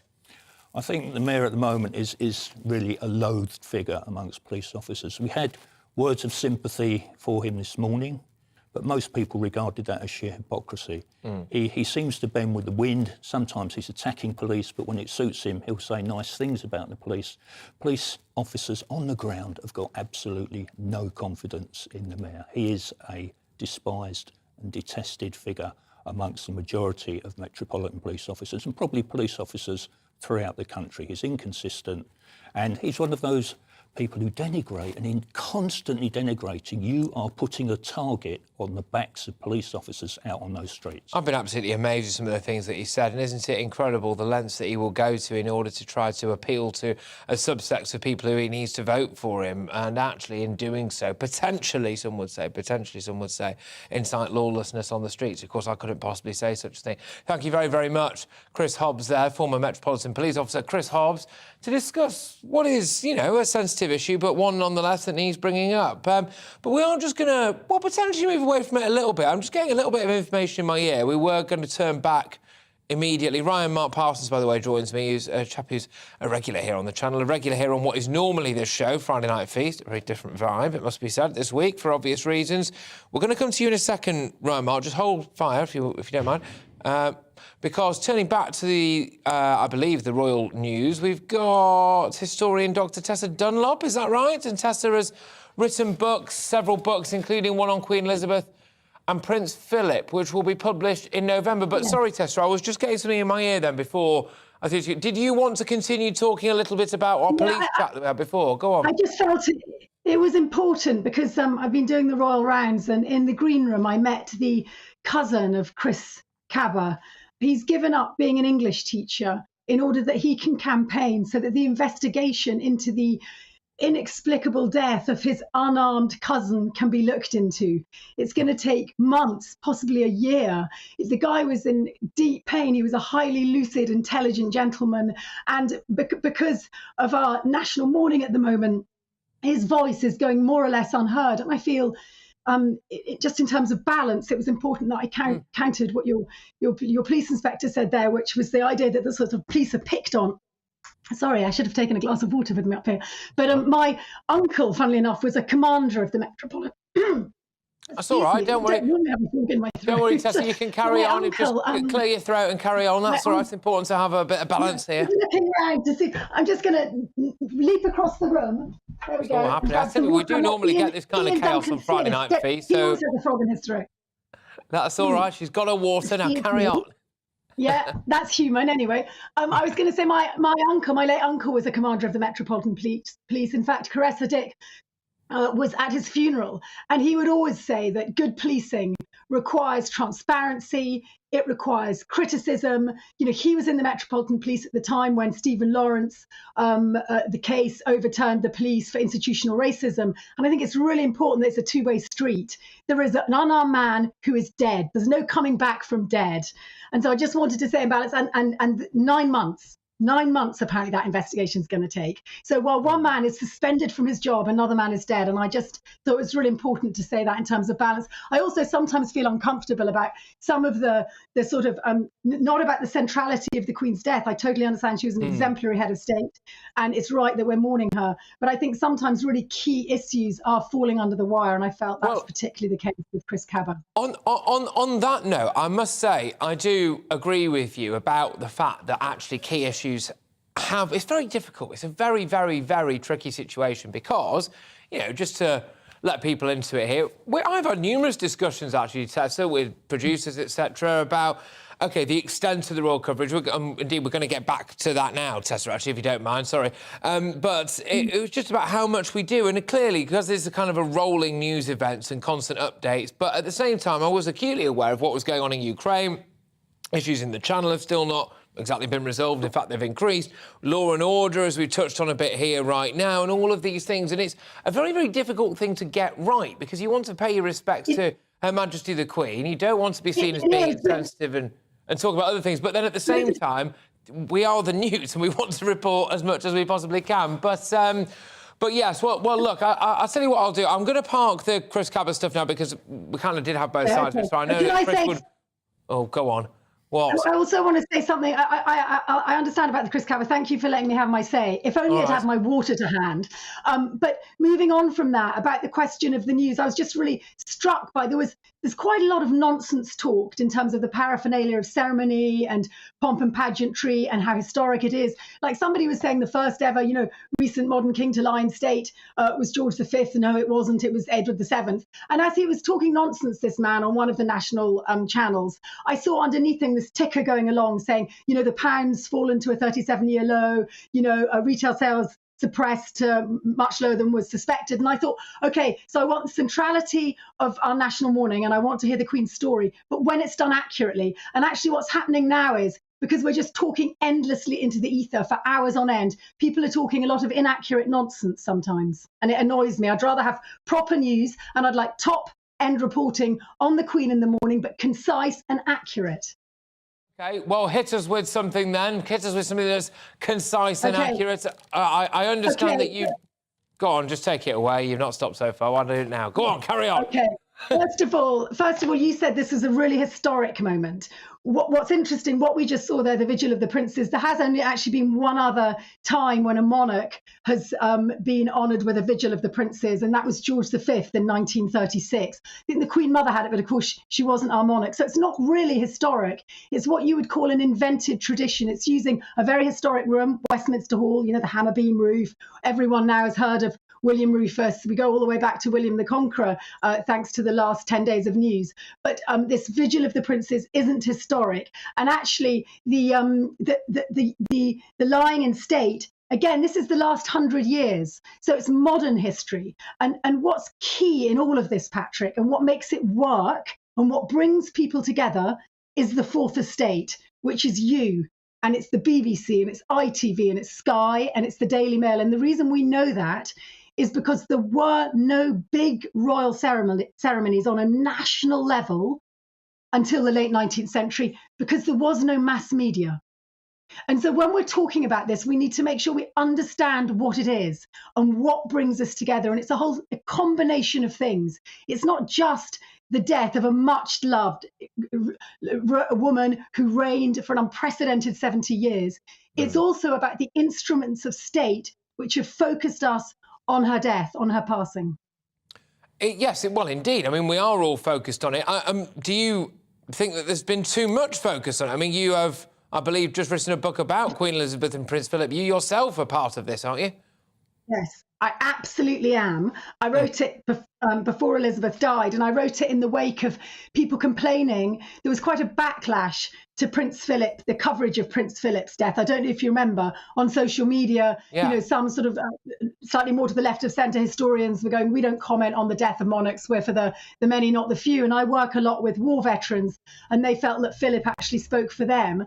And so that's what propelled me to write about that marriage. I was also interested in interrogating the idea of marriages that were solidified and that endured. The last generation who stayed married were those who got married just after the Second World War.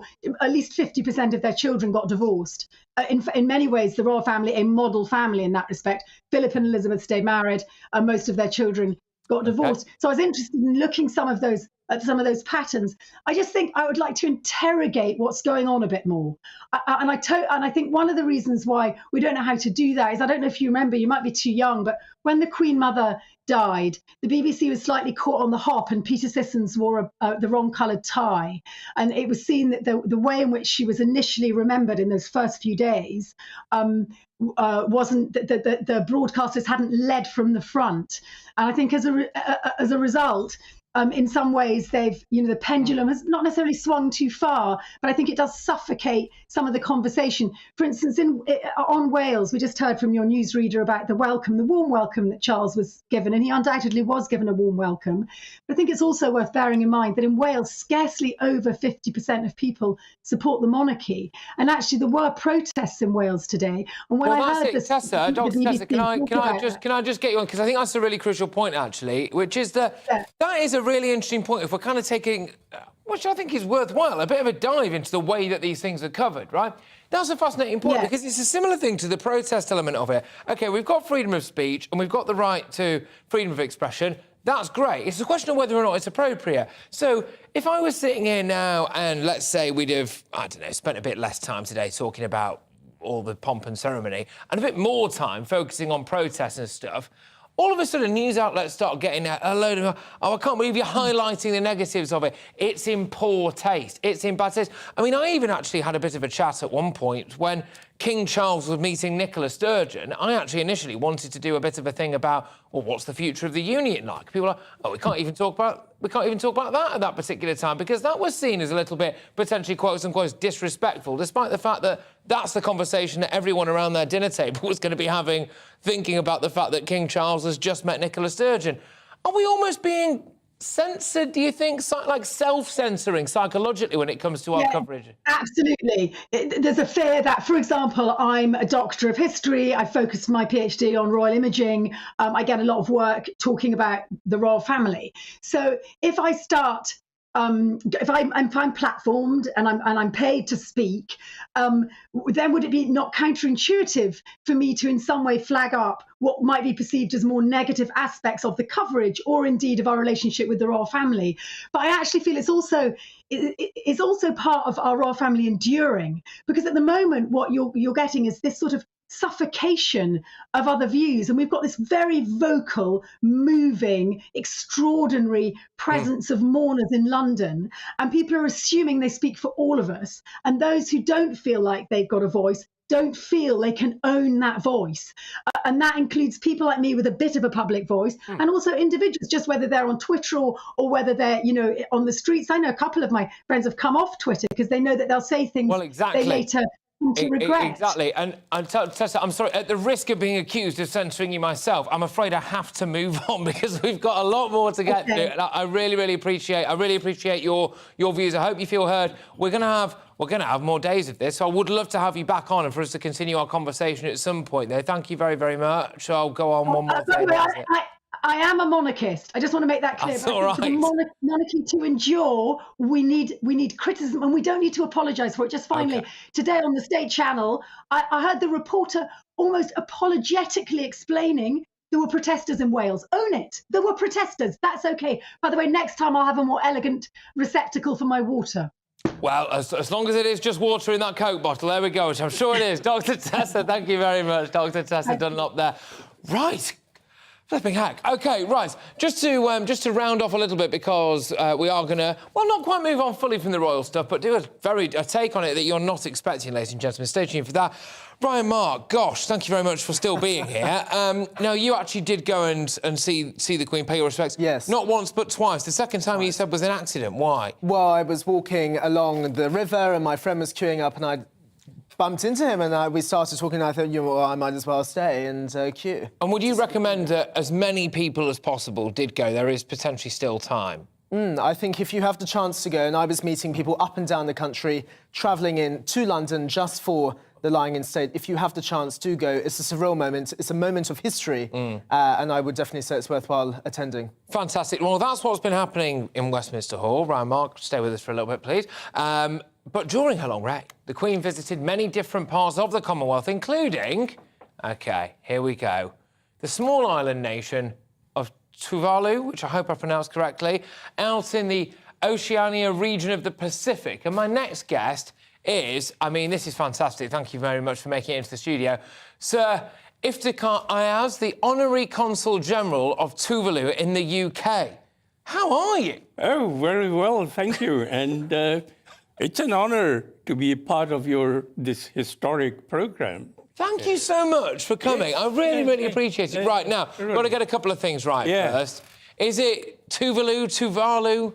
How do I pronounce it? Tuvalu. Tuvalu? Yeah. Now, just explain to me where it is. Well, it's right in the middle of the Pacific Ocean, South Pacific. Yeah. It's quite isolated and remote. It's about 1,000 miles from Fiji, about 2,000 miles from Australia. It is right in the middle of the Pacific, away from everywhere else in the world. Wow. And so what brought you to London then? Well, actually, I wasn't born in Tuvalu. Right. I was brought up in Tanzania. OK. Oh, yes. So I have a good experience of living in Africa and then the Pacific. Wow. And now in Europe. So incredible. Yes, that gives me a great overview of the unification of humanity. And this is what I truly appreciate. You know, you look at the people in Africa, you look at the people in the Pacific, in the Europe, but at the base of it, all humans, you know, have very similar commonalities. And so the people of Tuvalu, although they are far away from the rest of the world, but they are a very important, integral part of the world. I'm sure they are. Certainly, if they're all like you as well, they must be remarkable people. I think the nation has fallen in love already. But can I ask, has the Queen ever visited? Oh, yes, yes. The Queen and Prince Philip visited Tuvalu. Oh, we've got a picture of it. Oh, great. Oh, fantastic. There you go. So go on. So they visited? Yeah, in 1982. And, you know, the wonderful experience they had was that they were carried in a canoe by the elders of the island on their shoulders to the shore. So they were carried from the boat to the shore in a canoe, carried on the shoulders of the elders of the community. And that experience they will never forgot. I've met the Queen quite a few times. Yeah. Not only for investiture, but otherwise as well. And also Prince Philip. And whenever I met them, they remembered that experience. Really? It was so exotic, so thrilling, you know, that they never forgot it. Especially Prince Philip, who was, you know, a senior naval officer during the Second World War. And he was in Kiribati. Kiribati then was Gilbert Islands. And Tuvalu then was Ellis Islands. And he remembered, you know, and the moment he spoke about Tuvalu, all those memories came back to him. And he would very fondly talk about his experiences of the Second World War. So when you met our dear Queen, what was she like? Oh, well, you know, I've met her quite a few times, and I have found her to be such a simple human being, you know, a very dignified, a very simple, and a very understanding, and a great listener. This is her beauty. She listened to the people everywhere she went, and she was very, very fond of people, particularly, you know, the young children.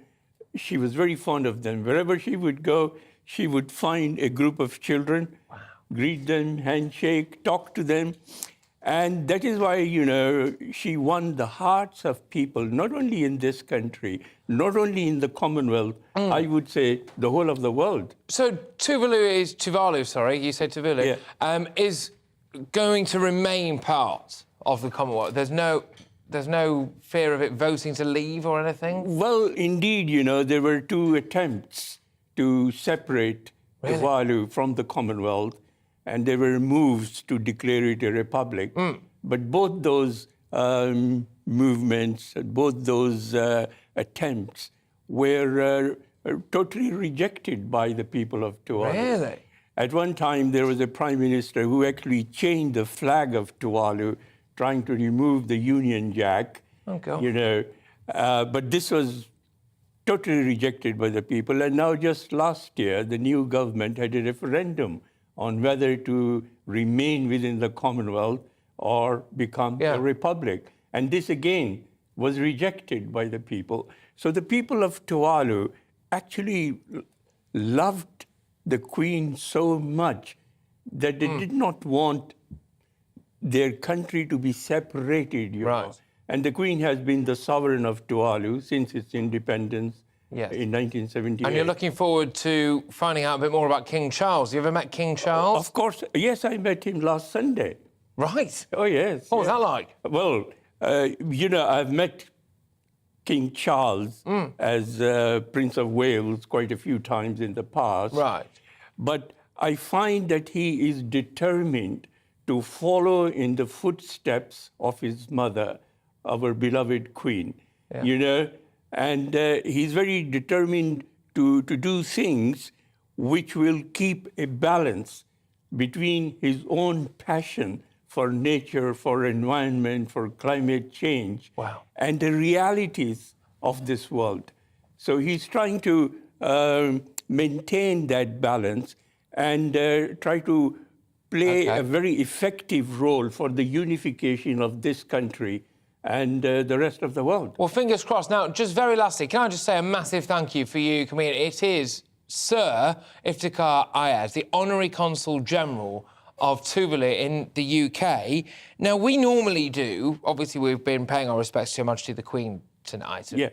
We normally do a more light-hearted Friday night show. Right. And we've been looking for locations to do that show from. Right. Is there any chance that we might be able to, one week, do it live from Tuvalu?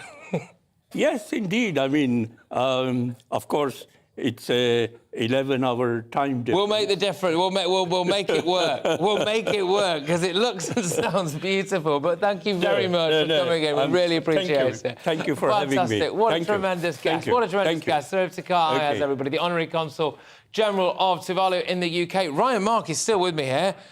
How do you feel about going to Tuvalu? Yes, bring it on. Where are the flight tickets? Yeah, I'd love to go. Looks amazing. Absolutely. Well, we've got another guest. Now, Ryan, you're a man of class and splendour. Just while we get our other guests in, can I just ask, the reason I bring that up is I think you'll be impressed with their outfits, but just before we get them in, what are you going to be doing on Monday for the Queen's funeral, do you think? Well, I'll be going. I think I'll be travelling down on Sunday because I'd like to get a great spot. I'm actually going for work as well, so with my newspapers, I'll be covering events on Monday as well. But I think it'd be a very sad moment for the country. And again, everyone up and down, even abroad, the Commonwealth countries and outside, will be travelling to London for the occasion. Yeah, indeed. We'll be there for sure. No, and it's going to be, look, unbelievably emotional, isn't it? I mean, when the news initially broke about our Queen's passing, I was in the office. I was just the other side of this TV screen that you can see behind me here. I wasn't the only one in tears, as one would imagine. The day itself, I'm quite glad, in a sense, that we've had these 10, 12 days of of mourning, because I think it will take kind of the edge off the emotional elements of the funeral, because I actually don't think I'd be able to go through with it, even reading the news, without having had more time to think about it and grieve, you know? No, in the same way, as soon as the news broke, I was so deeply emotional because she has always been that constant throughout my life. Memories, Christmas speeches at 3 p.m, I've always known the Queen, and that goes for millions around the world, including this country. So when we pay our final goodbye to the Queen on Monday, I think that will be an incredibly emotional period for everyone who cares so much about her and the monarchy in this country. Indeed. Ryan, Mark, look, thank you so much. Now, we've been talking a lot about royalty. Of course we have been. It would be inconceivable not to, but now I am joined by London royalty. It is the Pearly King and Queen, Jimmy Jukes and Michelle Thorpe. Run the Homes for Heroes charity as well, don't they? So you do cracking work. Thank you so much, by the way. So I've had my back turned to you throughout because I had to usher out the whatever he was called, Crown Prince of Tuvalu, and then you guys come in. So I'm now seeing you for the first time, and it's amazing. Welcome, by the way. Thank you very much. Sorry, it's under such desperately sad circumstances, but been great to have you on. So Jimmy, you received an MBE from the Queen in 2015 for charitable efforts, and presumably yours is on the way. No? She's got a GOB. You've got a GOB? Yeah, she's got to be person. Right, OK, all right. Right, so I think we've got a lot of questions here. Let's get stuck into it. Pick me. Go on, what's going on here? What's going on? Basically, we're genuine London Pearly Kings and Queens. Yeah. My history goes back to 1903. My mum and dad was a Pearly King and Queen, sadly passed now. Right. And in '76, I took my dad's title as Pearly King of Camberwell. Wow. And since then, we've become Pearly King of Salt, which is our original family title. So you're... It's amazing. Genuine royalty. What does it mean to be a Pearly King and Queen? Well, you can answer that. A lot of hard work, which is very enjoyable. I mean, we love doing our Pearly duties, don't we? We've got our Pearly suits on at least once a week. Wow. Wednesday They're fantastic, by the way, yeah. Wednesday evening, after we'd been out on outreach feeding the homeless at Waterloo, we jumped in the van, got changed into our Pearly suits and headed off over to Westminster Abbey. Goodness gracious me. I mean, this is incredible. So you do a huge amount of charitable work, don't you? But why do you care so much about charitable causes? It was bred into me from an early age. You know, the earliest part I can ever remember when I was about 6 or whatever. But since we started the charity UK Homes for Heroes for only 6 service personnel, it's just grown. It started off on not a whim. One of my friends got blew up in Iraq in 2007. Found himself homeless when he came out of the army. And it started from then, but it's grown and grown and grown. And now we've got part of it's called Pride and Passion. The passion's come out, and we just love it. It's the best job I've ever had and not got paid. Really? Yeah, it's brilliant. But also it's for a tremendous cause. I think a country can be, and this is my money, by the way, the best country in the world, no doubt about that. Exactly. But one thing we do need to do better, in my opinion, is treat our veterans better. Homelessness and peace. Totally agree with you. All right, I do think it's outrageous sometimes, send them over the top for, it was Queen and Country, now King and Country, of course, and see the horrors of war and, potentially get injuries both mentally and physically, and then they come out and all too often can't get help for the mental health care, can't get a house over their head. That can lead often to drink and whatever, can't it? Let's be honest, right? And so, no, I think we need to do a bit more, and there's a few hotels going free as well, from what I can tell. Exactly. But Michelle can verify that on first hand, can't you, darling? Yeah. Cousin, actually, he was in the signals, come back, couldn't stand what he saw in there.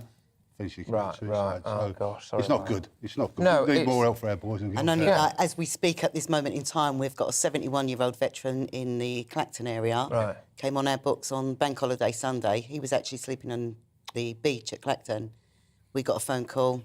We managed to get him into a hotel. Yeah. And we've had him in a hotel for the last couple of weeks. And we're off to see him over the weekend and hopefully move him on to the next step forward. And can people donate? Oh, yeah, without a doubt, yeah. I mean, we've got a Just Giving site, which is www.justgiving.com/UK for Heroes. Or if they go to our website, they can go directly to our bank, can't they, Mish? Yeah. Or if you see me on the way, if you see me on the way out, I've got me pocket. Fantastic. All right, well, so let's leave that on there for now, can we? Just so we can get a bit of that while I keep chatting to you quickly about some other bits and bobs. So you are the Pearly King and Queen, but of course our dear Queen currently lying in state. We've just had the vigil of the princes there. What does the Queen mean to you guys? Enormous. To say we grew up with her. I was lucky to have 67 years of her being my queen. It's incredible, that, isn't it? Crazy. It's just crazy. We're never going to see it again. And this is what I try to say to my children: take it while it's here, because if you don't go and see her, you're never going to see it again. So we was lucky enough on Wednesday to go. Because of me injuries, we got fast track through, which it wasn't bad. We expected to be there all night, with provisions and everything, and lucky enough we went through. But I mean, we're down in Bermondsey where we live. Southwark Park is where it's starting now, and there's literally 30,000 people waiting to get across the road. So it's very big. It's big. There's more people than cars on the road tonight. This guy's been twice. Yeah, right, well, there you are. And I know. Again. Yeah, I'll go for a third time. Good lad. Yeah. We might come with you. Go for the hat-trick. Yeah, the hat-trick, yeah. And just lastly then, King Charles, wish him all the best. Yeah, without doubt. I mean, he's took his mother reins on. Yeah, we knew eventually it was going to happen. And it's a shame it has, but life goes on. Long live the King. Long live the King. Yeah. And I suppose, what are you going to be doing on Monday? We'll be there. We'll be there, yeah. Oh, you'll be there. You'll be, Well, we've got a funeral on Tuesday, which is our beloved Queen, and we've got one on Tuesday. Queen on Monday. Queen on Monday, and then, And we've got one on Tuesday, so we're quite busy. I'll tell you what, I've said lastly now 3 times, but I mean it this time. Just both of you, just quickly, one thing that's annoyed me, right, is that I've been annoyed about the idea that patriotism has in some way become a bit of a dirty word for some people. And just tell them why they're wrong. Why should we be patriotic about this country, do you think? Should be. I mean, I've been fortunate. I've been to America. I've been to a lot of places. America's so patriotic, it's unbelievable. You come to our country, I mean, that's our I'll show you. Get on the table. Go on. If you can see you can if you want. Yeah, no, it's... We need to be flying our flag a bit more. You know, they look at that and, you know, back in the day it was meant to be like a National Front thing. It ain't a load of cods. We need this to be our country, to have that flag we've got there. Yeah. In a better one, flying high. Good. Country. Good. Well, you two are flying high. Now, just quickly, ladies and gentlemen, I think we can see there's some very patriotic underwear taking place here. And there we are. Here you go. Oh, good grief. Well, I didn't think I was going to be doing this, I must say. But there we are, ladies and gentlemen. That is some Union Jack underwear. There you are. Brilliant. They're available online now. Available online at all good online retailers. Well, look, thank you both of you very much for me. It's been an absolute pleasure to get to meet you, I must say. Thank you very much. And it pleases me that there are people like you in this country. Also, we've got UK Homes for Heroes, Pride and Passion. Together we can make a difference. UK Homes for Heroes, if you want to help donate a good cause. Right, there we go. All the best of Cockney luck to you. Oh, all right, OK. Well, thank you very much, Jimmy and Michelle. You're welcome. Pearly, King and Queen. Fantastic. Right, OK, now, something which has been really heartwarming over the last week has been hearing about some of the less well-known hobbies of our late Queen. Don't worry, someone will come in and get you in a minute. There we are. Right, so about some of the less well-known hobbies of our late Queen. You'll have heard of her love for horses, corgis, pigeon racing. But did you know that Her Majesty was something of a gamer as well, apparently? Yeah. Reports say that she enjoyed a game of bowling on the Nintendo Wii after a family lunch. And, of course, in recent years, she embraced Zoom calls and technology. So to tell us more about this is technology journalist Will Guyot. Will, are you there?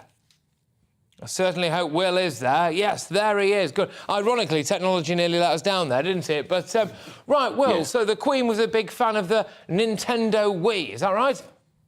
Yeah, she really got into it. It was the point of time where everybody had a Nintendo Wii. It was a bit like Trivial Pursuit. Everybody got one in the cupboard. Prince William got one for Christmas one year. The Queen saw him playing it. And apparently she actually got quite hooked on it and quite enjoyed playing Wii Sports and bowling with him. And there's all sorts of stories about the Queen and technology over the years. She actually was the only person in the world, Patrick, and I know you're like this. She was sent a 24-karat gold Nintendo Wii, but they had to return it because due to security issues, they weren't able to accept it at Buckingham Palace. Right, OK, so the Queen was sent a 24-karat gold Nintendo Wii, which she was sadly unable to use because of security concerns. That's right. I mean, that's incredible. It did make me laugh, actually, Will. Sorry, a quick digression here. The Queen did a Christmas speech, as she always did so well, and those absolute plonkers and numpties online that were like, oh, my gosh, she did it in front of a gold piano. It's like, she's the Queen, right? She's not going to have live, laugh, love on her wall in an IKEA sofa, is she, for goodness sake, you know? Of course she's got a gold piano. I want my Queen to have a gold piano. But anyway, Will, so the Queen did manage to embrace technology other than the Nintendo Wii. She was a proficient Zoomer, wasn't she, as well? She was. So in her final years, in 2020 and 2021, she really got into video calling technology. In 2021, 110 of her, I think, 195 appearances, public functions, were done over video calling. So it actually enabled the Queen to work for an extra year or two towards the end of her life. It was giving her the opportunity to speak to more people, get out to more places when she was physically unable to do so. But this goes back really far. You talked about the Queen's speech. It was the Queen back at the time of her coronation that decided to let the TV cameras in. That meant 500,000 TVs were sold in the UK and essentially kickstarted the television revolution in the UK in the 1950s. Fast forward to 1958, she was the first the first person anywhere in the world to do a long distance phone call. Now, at that point, the long distance phone call was from Bristol to Edinburgh, 350 or so miles, but she was the first person to do that. In 1976, she was the first head of state anywhere in the world to send an email. There's all this stuff that goes through her history, all these things that she did for a very first time. The Queen's speech, 69 times she recorded the Queen's speech for TV. They started as podcasts in 2016. In 2020, you could get them on the Alexa speaker. So somebody was making these really great decisions behind the scenes, but the Queen was embracing them. Well, this is absolute top-drawer technological Queen-related info, which is a phrase I never thought I'd say, or indeed maybe be able to say at this particular time on a Friday night, I must say. But I mean, it really is the driving force. When you consider what the technology was like when she was born, 1926, wasn't it, the Queen was born? When you consider the world that she came into and the world of technology when she left, part of me, I must say, makes the mind boggle about what technology will be available to us on the... Well, if I very much doubt I will make it to 96 years old, Will, but let's just say I do. I mean, it's incredible. Just quickly, not quite Queen-related, what's next, do you reckon? What are we on the break of, the cusp of, technology-wise? We're getting really close to battery technology improving to the extent that we can have foldable devices. So you'll literally be able to fold up your screen like it's a piece of paper. I think in the next year or so, the whole idea of augmented reality and wearing a pair of glasses or something to enhance your vision with computer visuals and stuff is coming into more and more into effect. And then in a couple of years' time, you've got tech companies suggesting we might get rid of the screens completely and just do it on contact lenses instead. So all of this sort of stuff's coming through. And then you've got driverless cars and everything else. So it's going to be a really exciting 10 or 15 years.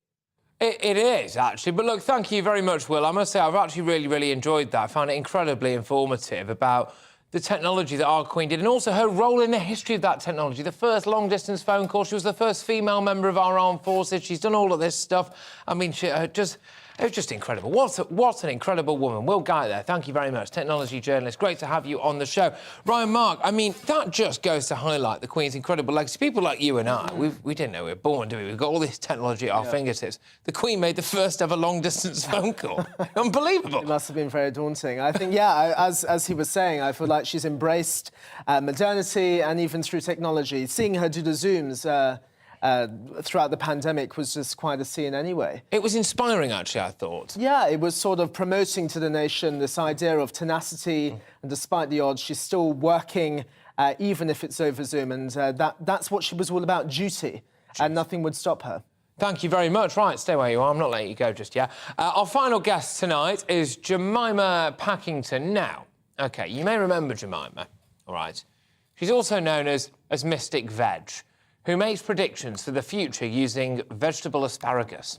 Her predictions have been extremely accurate in the past, and she's been in all the newspapers once again this morning. So, Jemima, thank you very much. Welcome along. Now, I believe that you have a big scoop on the show tonight because apparently you were misrepresented. You made somewhat of a royal prediction, right? And, I mean, the national press misrepresented you. You want to come on here live on GB News tonight and clear things up. Is that right? That's absolutely right. I was talking to a reporter who asked me for my predictions for King Charles, and I said that he would appoint the Prince of Wales as Prince Regent, which means that because the king is getting on in years, the Prince Regent can stand in for him should the need arise. It's nothing to do with abdication, but that was misconstrued as, oh, he's going to abdicate. And no, he's not going to abdicate. No. And just to clarify, the asparagus is telling you all of this, is it? It is indeed. I hope my little dog isn't photobombing here. No, it's good. We did normally do a feature on Friday Night Feast called Dog of the Week, and I was worried that we weren't going to be able to do it, but we have now found a dog. OK, so that's good. What's your dog called? Asparella. Obviously. So why asparagus, out of interest? So just for our viewers and our listeners, you use asparagus to predict the future. I do, and here is one I prepared earlier. Yeah, I do. I use it like runes. I find I've always been able to do this since a young child, and casting the asparagus spears, the patterns that they make allow me to interpret the patterns and make predictions. How often are you right? Well, it seems quite a bit, especially when it's veil of Evesham asparagus. Say that again. Especially when it's veil of Evesham asparagus, which is, in my opinion, my humble opinion, the best asparagus in the world. But I've done, I got Brexit right, I got Megxit right. Sadly, the death of Her Majesty. I predicted politicians' comings and goings. Including a certain Mr. Johnson, who I predicted 4 years before he became Prime Minister that he would become Prime Minister. And someone asked me, please don't all write in and say anything. Somebody asked me this week, well, who's going to be Prime Minister after Liz Truss? And I went, Boris Johnson, because that is what the asparagus has predicted. Just to say, you were previously on a show on this channel, I think, weren't you? And I think, didn't you think that Ben Wallace would be our next Prime Minister? Was that right? So you don't get, you know, you win some, you lose some when it comes to asparagus. There was a male and a female, and Ben Wallace, and it was actually Nadine Dorries, as it turns out. It was Rishi Sunak, and however, Ben Wallace appeared to be the kingmaker. And rumour has it that he didn't put his hat into the ring because he wanted to influence from the sidelines, as it were. OK. So your big royal scoop tonight, live here on GBNews, is that you think, according to the mystical asparagus that you use to predict the future, is just emphasise it again that King Charles, we obviously long and successful reign. Absolutely, but he will appoint the Prince of Wales as his Prince Regent. That's different from Lord Lieutenants and other people who can represent royalty. This is, if you like, a deputy king. OK, well, I'll tell you what. And the other thing, I'll just throw this in for you. It was nicely predicting the demise of my career, because I think I might have beaten you to that. Lots of speculation about the Duke of Edinburgh and his title being passed on. And I predict that the Princess Royal will be appointed Duchess of Edinburgh in recognition, for her support of her mother, but also for her love of Scotland and her incredibly hard work she does on behalf of this nation. She's the most hardworking royal. Well, can I just say thank you very, very much? Can we just get one quick look at your asparagus on the way out, for want of a better phrase? There we are. The mystical asparagus itself. Well, Jemima, thank you very much. Jemima Packington there, also known as Mystic Veg, making a series of predictions. Ryan Mark joins me, and now it's time to say goodbye. Thank you very much, though, for coming to studio and for taking part in what is a slightly different but royal-themed show, OK, with some serious undertones and weirdly some asparagus at the end of it. But I would like to thank you very much for making the effort to come in, and also to say we do normally have a feature on Friday Night Feast, which this isn't for obvious reasons, called National Treasure. And I would like to award that to you this week, because you have been to view our dear Queen lying in state not once but twice, and may even go a third time. I may go a third time. So congratulations, you are this week's National Treasure. Ryan Mark Parsons, thank you very, very much. All right, ladies and gentlemen, well, that was A very interesting show anyway. I do hope that you managed to have a cracking Friday night. You are watching GBNews with me here, Patrick Christys.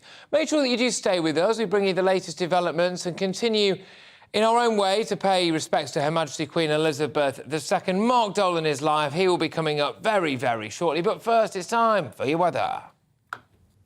Hello.